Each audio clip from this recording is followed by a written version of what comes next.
Good morning. It's Friday morning, September 28th, 2024.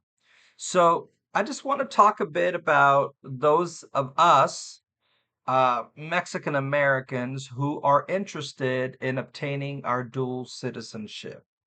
Uh, and I want to talk through the process to possibly help someone that might be in the same boat as I am. So, they talk about how easy it is to get your dual citizenship, and perhaps it is um, if you have a parent that is a Mexican national. For me, that's my mom. The unfortunate thing with me is that both my parents are deceased, right? My father is third generation Texan, was born and raised in Texas, and my mother was born in Mexico and immigrated here legally, uh, and obtained her permanent resident card and her naturalization and all that good stuff. It That's neither here nor there. I mean, that was way back. My mother passed away 14 years ago. My father passed away 24 years ago. Nonetheless, so I ran into some hiccups. The first hiccup was that my mom's last name on my birth certificate was incorrect. Right. Interestingly enough, I knew that since an early age, possibly in my, early adulthood, 18, 19. And my mom and I spoke about it. I didn't really care. I knew she was my mom. No biggie, right? No, it wasn't a big deal. I never imagined that 40 years later, 50 years later, well, 40 years later, I would be trying to get a dual citizenship or my Mexican citizenship. I am now 56 years old and I am retired. I retired 3 years ago. And my plan, best laid plans, my plan is to possibly retire in about, well, retire in Mexico with my wife, who is currently still working, plans to work another 3 to 4 years. And, the plan is when she decides to fully retire, she is eligible now, but plans to work another 3, 4 years. That when she decides to retire, we will try to retire in Mexico. Now, what are we doing? So, we have pinpointed. I'm kind of straying away from the subject, but I want to give you some context. Uh, so what we're doing is what we've done is we've pinpointed 5 areas in Mexico that we want to go explore, and see if, we jive with their vibe, with the culture, with the place, if it's, somewhere where we would want to retire. So that was the first part of this issue, is trying to locate where in Mexico we want to retire. Now, a caveat to that is we travel to Mexico. We have been to, in my childhood, I have, relatives in Mexico, have traveled to, Oaxaca, to Monterrey. I mean, I spent a lot of summers in Monterrey, Tampico, which is where my mom is from, have traveled there, Veracruz, and then obviously the Quintana Roo, we Acapulco, I'm sorry, not Cancun, Playa, all that area, I've been to Ixtapa, I know that's in another place, Ixtapa, Acapulco, those areas too. Uh, Recently we went to Mazatlan, which is one of our 5 areas that we want to consider. That was about 5, 6 months ago. We went to Mazatlan to kind of scope it out and see if we vibed with that area. We loved it. Granted, it's hot. It wasn't hot, disturbingly hot, or uh so hot for me that I wouldn't have found it pleasant, or that I don't find it pleasant to live. I think I could manage. Another caveat is that, of course, not everybody has the same temperament. My wife and I are very different in a lot of ways, which is great. But I'm the kind of guy who I can, I can move somewhere and make that place my home right away. It doesn't take me long. I love change. It doesn't bother me. I can, just assimilate and no problems. My wife, however, it takes her longer. It takes her, a lot of time to kind of, really cement the idea that we're in a different place, that it's, well, in a different culture, different country, and all that. I know it's going to take her, no matter where we land, it's going to take her a, a little more effort, a little more time to, just come into play with wherever we land. So, I found Mazatlan to be definitely a place I'd consider. That has beautiful areas, beautiful burbs. I mean, the tourist area is nice too, but it also has, where people live, and and all that. And we made sure that we uh, researched those suburbs and those areas. So, and we were pleasantly surprised. It's a nice area. So, we've done that. So, anyhow, so coming back to the story. So my parents have now passed, and my mom, who is a corresponding Mexican parent, her information was wrong on my birth certificate. So I knew I had to get that corrected. So that was step one for me. Is like, go to the vital statistics office, request that that be amended. Uh, they don't do that when you walk in. Now you can walk into, like, here in Austin, Texas. You can walk into the vital statistics office and you can purchase a birth certificate. It doesn't have to be yours. Like, I've gotten, my mom's, I'm sorry, my dad's. I've gotten mine. I've gotten death certificates for both my parents, for my half sister, and so, because we were doing, some trusts and all that good stuff. So I've been able to do that, no issues. You can walk in. Now, to have a birth certificate amended, you have to submit a form with payment to get that done. So they won't do it there as a walk-in. So I got the form. They gave me the forms. I came home. I filled them out, and I attached the check and paid for all that. Paid for two copies, and sent off for them. They told me it's going to be 6 to 8 weeks. I actually got them back within 3 weeks. Great. There's, at the bottom of my birth certificate, there's an amendment. They, from this last name to the correct last name. So got that taken care of. Luckily, luckily, I am the family historian just because that's the way it is. I'm the youngest of my siblings, and I love photography, so I was always the one at family reunions taking pictures, collecting pictures, and doing all that. So my mom, when she lived, had a little, or had a has and had, okay, let me just be clear, had a little brown leather bag where she kept all her photographs. My brothers and I have always known of this little brown bag. It's a little brown leather bag.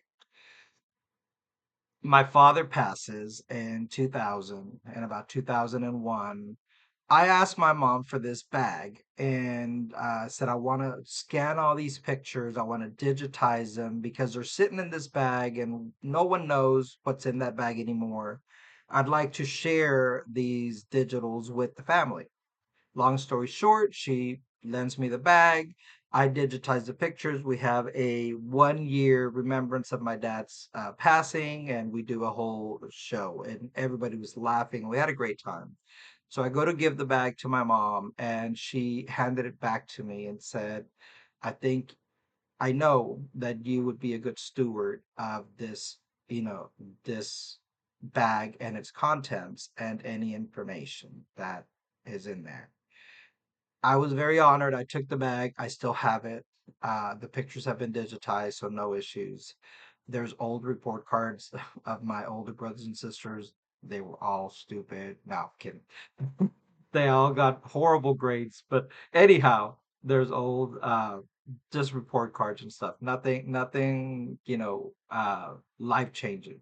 Anyhow, so when my mother passed away, one of my oldest sisters, Sarah, gave me a red and black duffel bag that belonged to my mom, and in it were documents and stuff. In those documents, thank God, was my mom's death certificate. I had already gotten a copy, but there was a death certificate and her original birth certificate. And that was just such a blessing. Again, I'm the steward of all these documents. On my dad's side, my half sister, who was 20 years older than I, she was a retired teacher, taught for 40 some odd years. Uh, when my dad passed, she and I became close. We weren't close before. She and I became close, and what that was such a blessing for me because she gave me a lot of history on my dad and my grandparents and on that side of the family. Now, why did she have all this information? She's my dad's daughter from his first marriage, and his first wife passed from cancer. So she was about 2 or 3 when my dad got married with my mom, and it was decided, I don't know by whom, but it was decided back then that she would be raised by my father's oldest sister, my aunt. And so she was raised by my aunt. So in doing so, my aunt was the historian, basically, or the keeper of all those pictures and documents on my dad's side. And so when she passed, she basically inherited all that. She was beautiful enough and nice enough and graceful enough to then share a lot of copies and a lot of information about my grandparents and my father. And it's just such a great blessing. And so I have all that information. Where was I going with this? I don't remember. Anyhow, um, so I have a lot of so I have a lot of those documents too. For my paternal grandparents' copy of their birth certificate and all that. So I have a binder, and I take this very serious. I have a binder, and I'm not a genealogist per se, but I do like to kind of venture and find out and kind of dig here and there.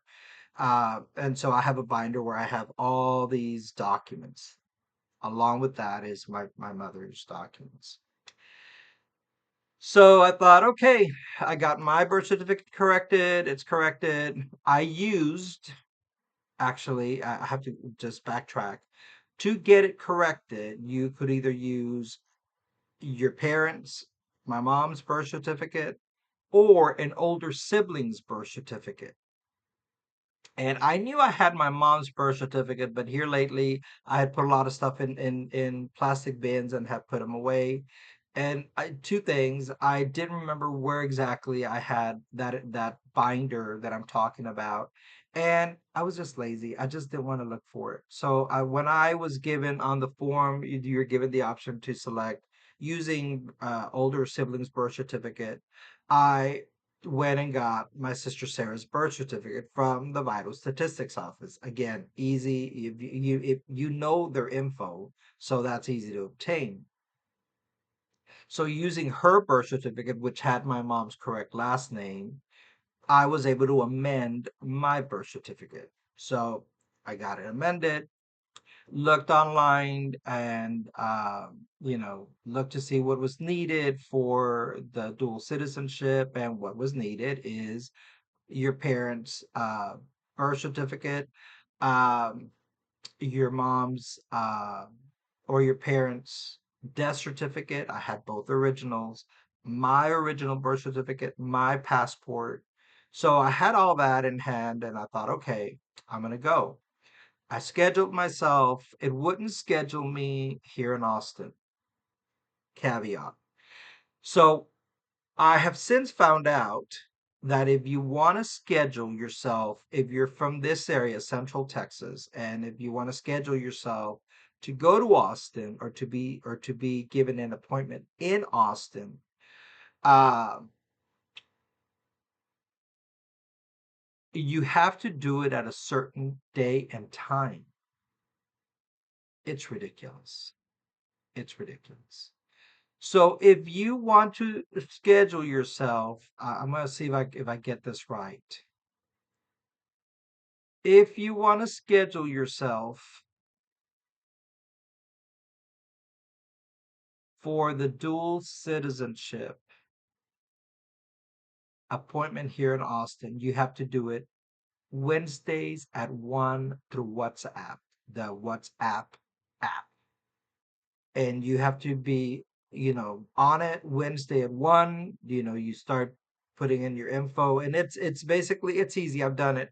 It's basically it prompts you like, what's your name, what's your last name, what's your birthday, da da da da da da, da, what's your address.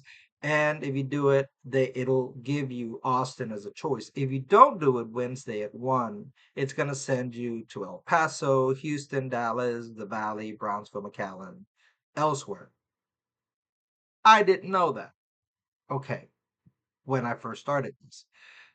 If you want to schedule yourself for once you have your Mexican birth certificate, if you want to schedule yourself for your passport, Mexican passport, for your INE, which is the voting card, and I think your driver's license, matricula.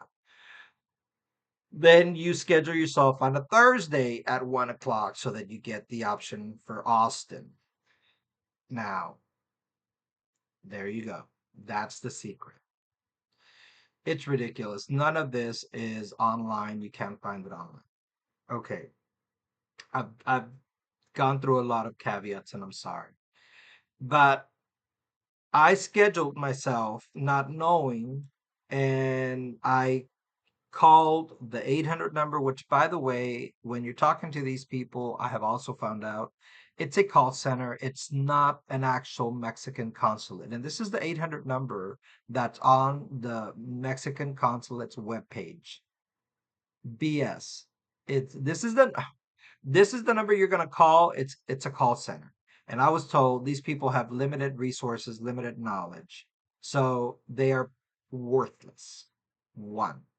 The only thing that they helped with was that they told me I could do all this through WhatsApp. They didn't share the exact times, like I said, Wednesday at 1 and Thursday at 1. They didn't share any of that.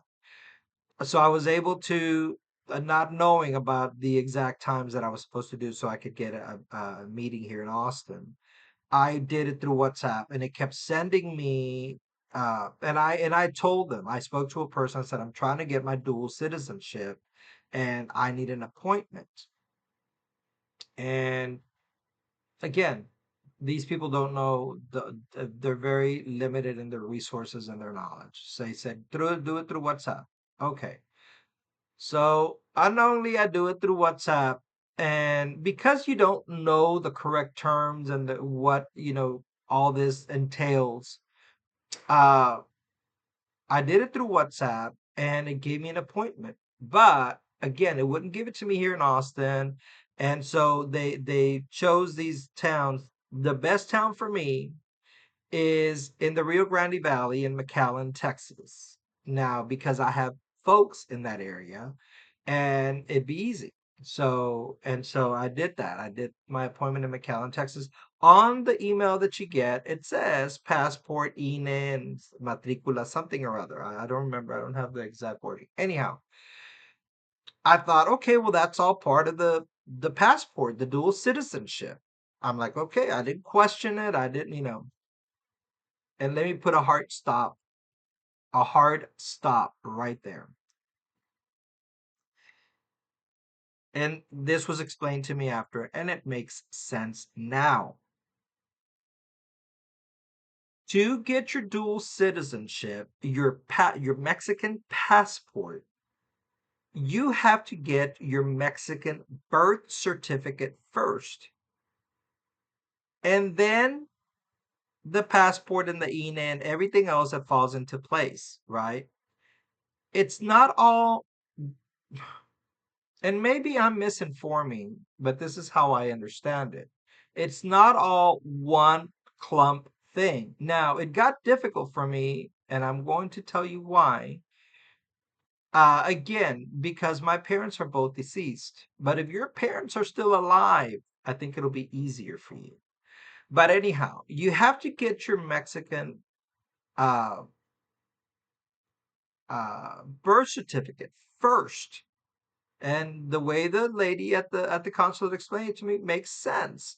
She's like, it's like when you're an American. You're born first and you get your birth certificate. And then years later, you get your passport and your driver's license and you're voting. It makes sense. But I thought, well, I'm an adult. I can get all the documents at once.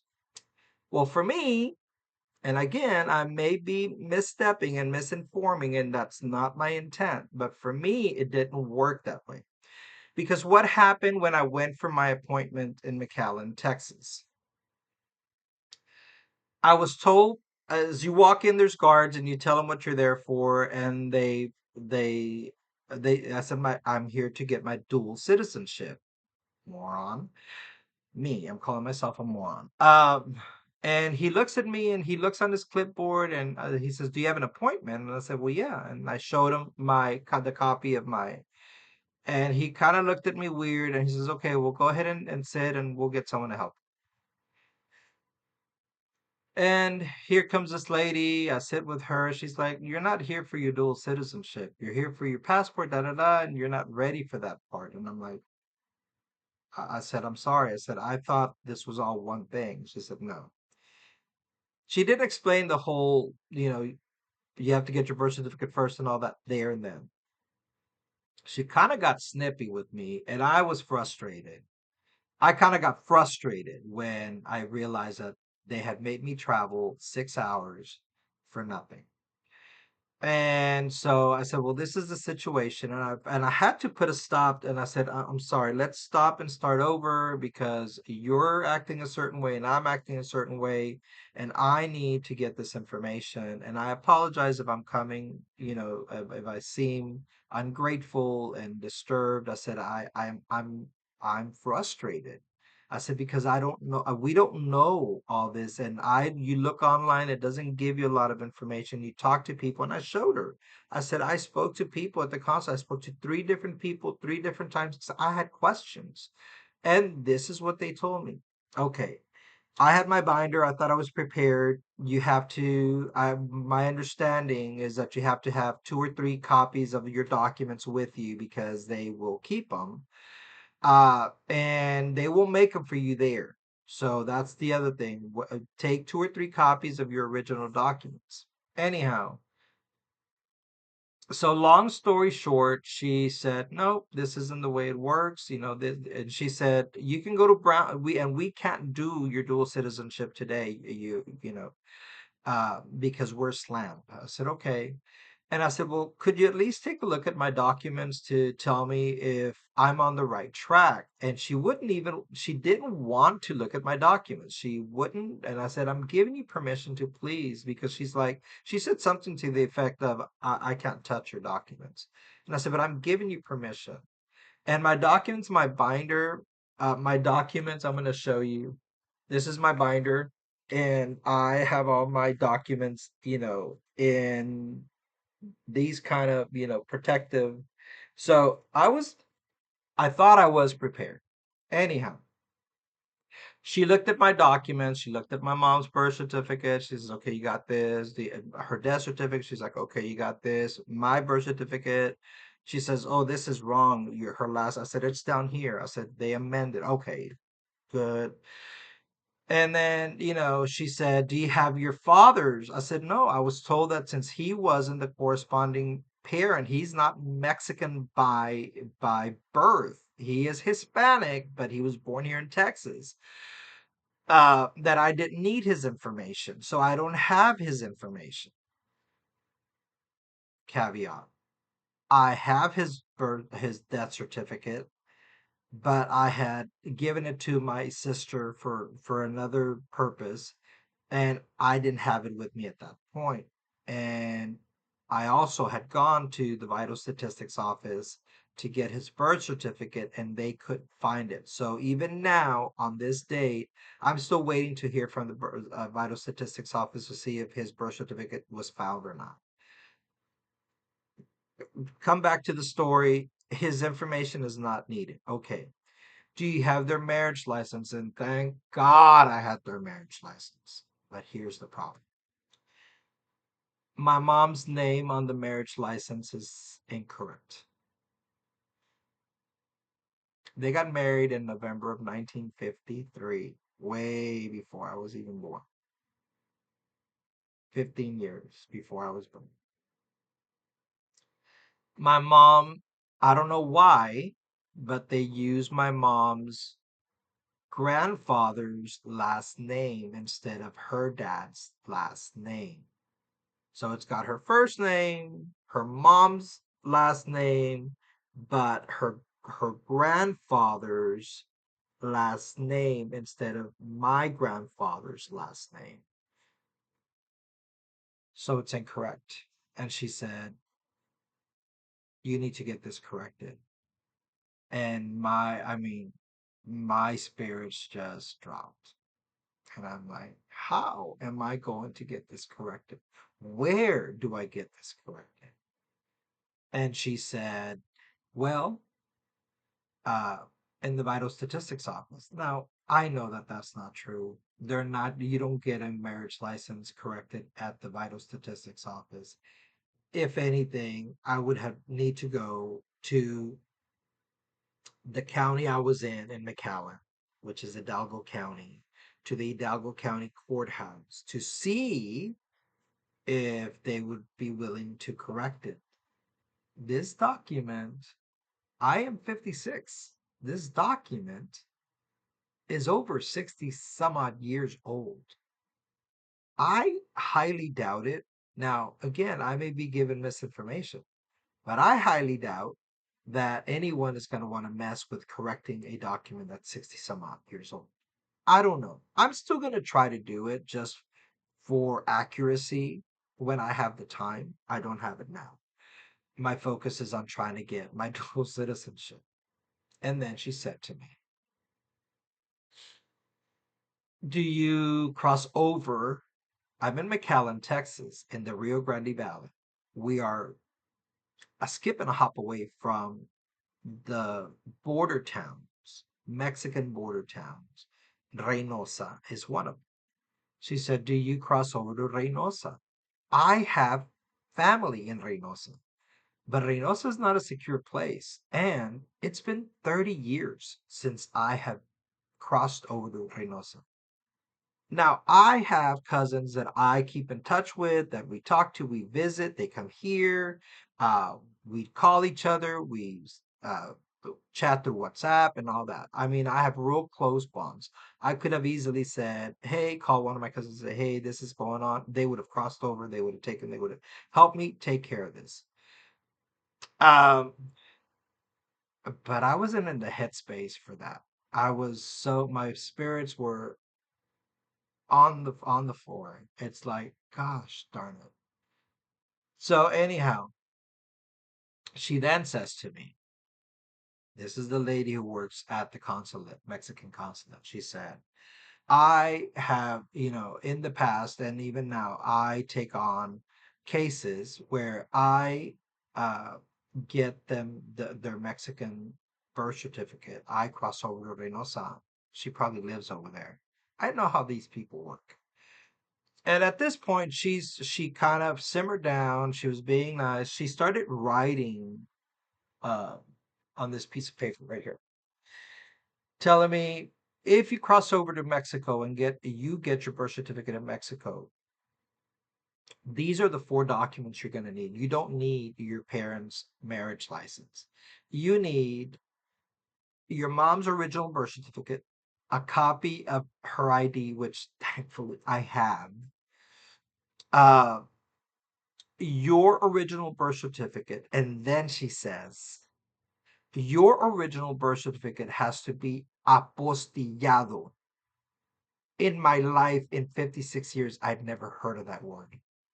I didn't know what it was. I looked at her and I said, what does that mean? And she says, well, it's got to be certified. It's like a way of certifying that that document is original. I said, well, it's got the Texas stamp. She's like, no, no, no. It's either a little white paper or a full sheet on top of your birth certificate that says apostillado. And she says probably in English, more than likely. And I'm like, what the? I've never heard of this. She says, and a copy of your driver's license. So again, if I go to Mexico, to one of their consulates in Mexico, all I don't need anything else other than my mom's original birth certificate, which I have, a copy of her ID, which I have, thank God. Uh, my original birth certificate, apostillado, I now understand that it means it's apostilled. Yeah, look it up. And a copy of my driver's license. She said, I do this for people on my own time, not on company time, but there is a fee of $300. She said, but I'm going to encourage you. Of course, she knew I wasn't going to get this done because, again, who in their right mind is going to get a document that's 60 some odd years old corrected? She said, I encourage you to get your parents' marriage license corrected and to go to the vital statistics office and get your apostillado birth certificate. Apostle. I think it's called apostle. Um, and then make an appointment and go through the consulate in Austin. You can visit the consulate. You don't have to make an appointment. They will probably give you an appointment there and all this good stuff. To say that I was heartbroken to have driven 6 hours. Now, I have a sister that lives in the valley, what is called the Rio Grande Valley. I have a brother that lives there too. My wife and I stayed with my brother um, while we were there. I visit with my brother often. They come here, I go there with my sister as well. So it wasn't like I just landed in their house because of this situation. I had been keeping my brother apprised of this. And also, he's not interested in getting his dual citizenship. My brother's 8 years older than I am. But my sister is interested in getting her dual citizenship because and I she and I talk often and in a conversation I told her what my plan was and she's like, oh my God, I want to do the same thing. Me and her husband. We want to do the same thing. And so when we went to Mazatlan, it was both couples. It was myself and my wife and my sister and my brother-in-law, who I love. I adore both of them. And my wife gets along with both of them too. So, she's like, I want to do that too. It'd be great if we could do it together. Not live together, but do this process together, the whole process. Said sure. So she, is interested in getting her dual citizenship. So, and so we were able to still make a weekend of it. We visited, we had a good time after I got over my disillusionment and all that good stuff. So, but the lady at the consulate said, I encourage you to do this. It's, if you do it through Austin and all this and get your documents corrected, it's a free process. It's a free process.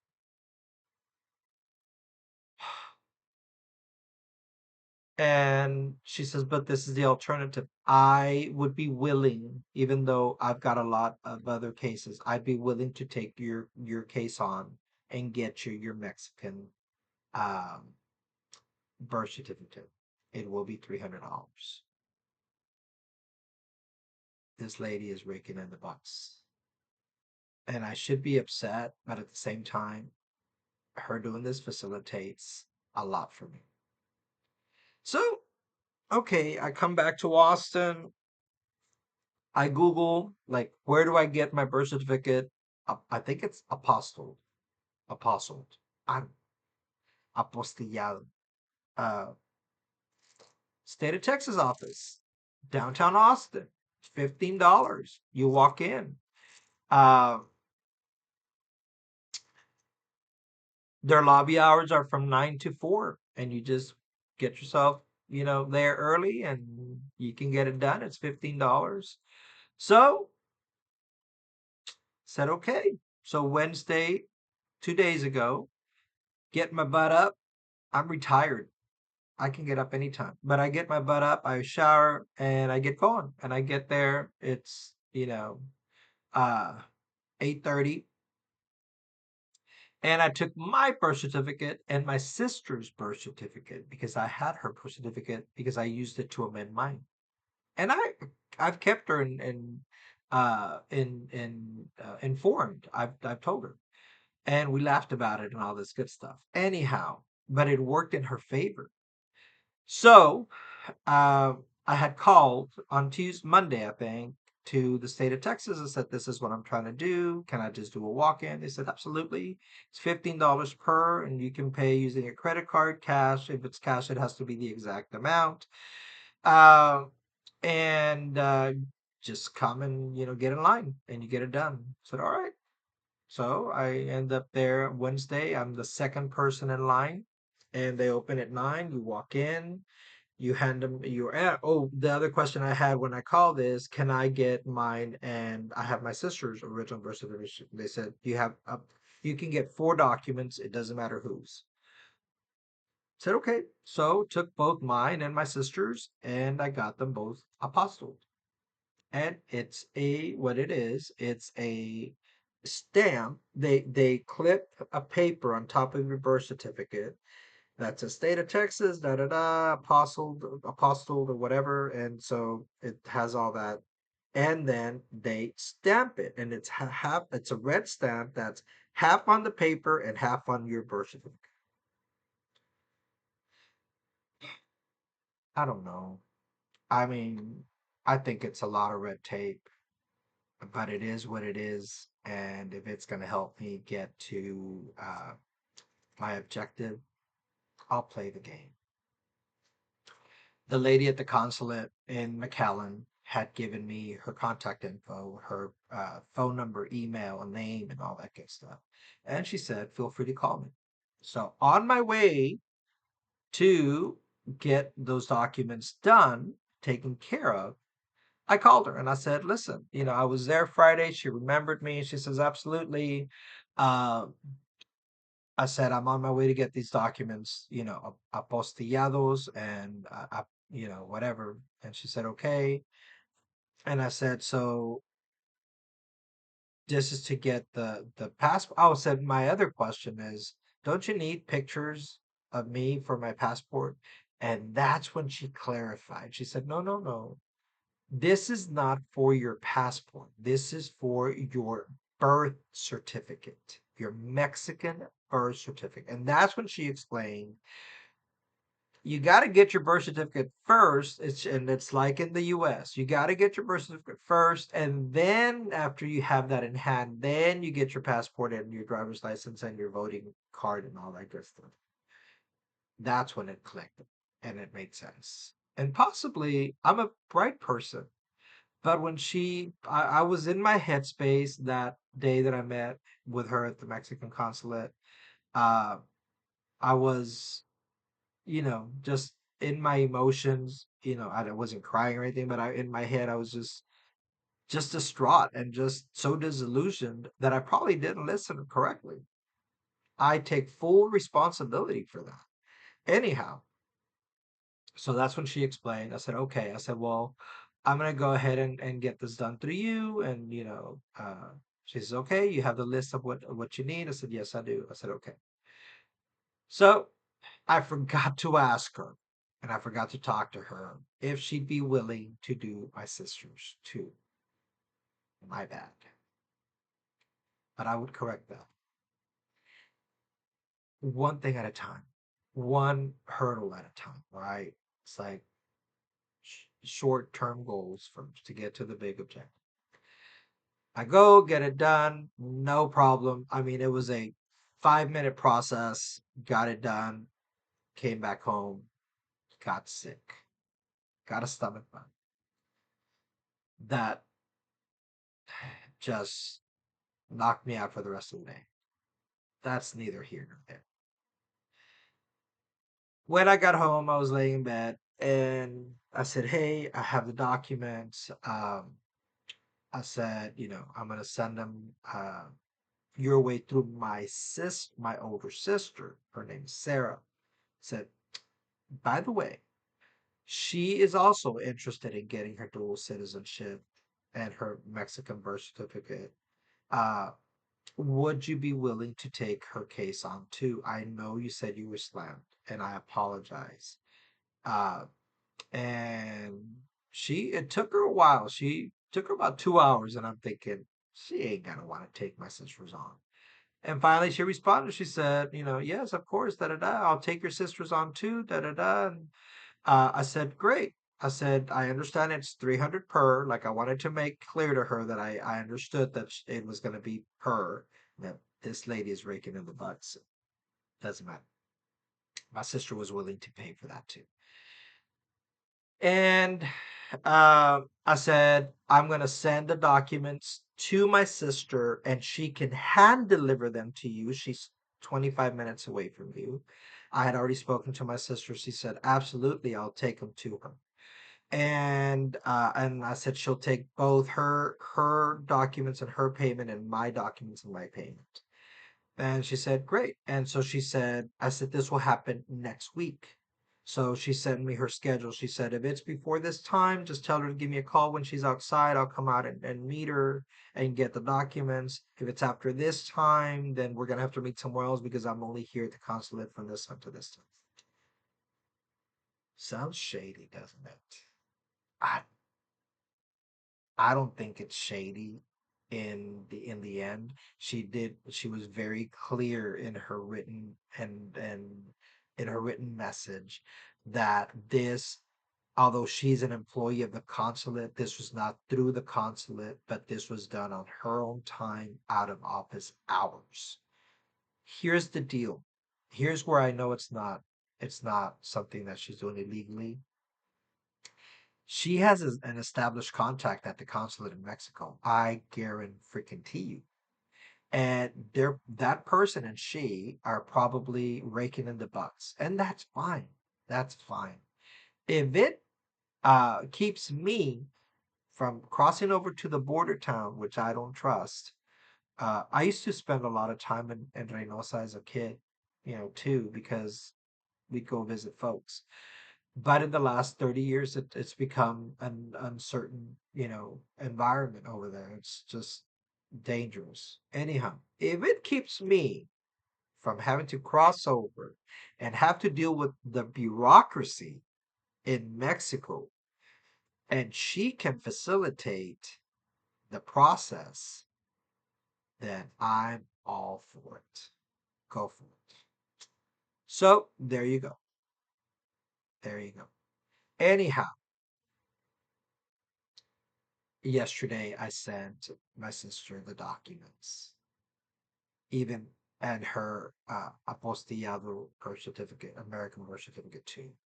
So hopefully next week we'll get those documents to her and she can get that first step of getting uh, our Mexican birth certificate.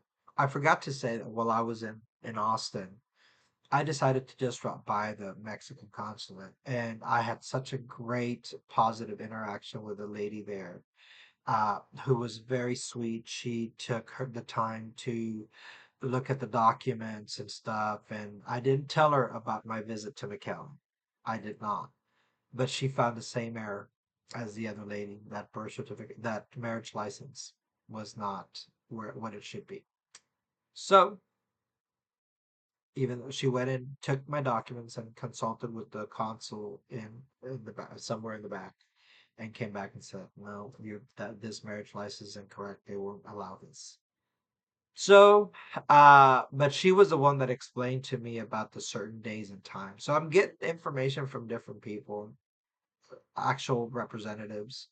So, and she gave me a sheet too of the different consulates in Mexico, which I have here. I mean, I won't use it, but uh, I have it. So that's where I'm at. So who is they? I don't even know who they is, but I keep hearing that the process is very simple. I don't know. Personally, I have not found it to be simple for me. But I'm in a different situation, right? For those that still have their parents and their parents are alive, perhaps it's going to be simple. Not for me. I don't care. I just want my dual citizenship because, well, it's something that I want, and it's something that I should have. And I don't want to sound entitled, but it's something that belongs to me. So there we are. I hope this helps. Have a good one.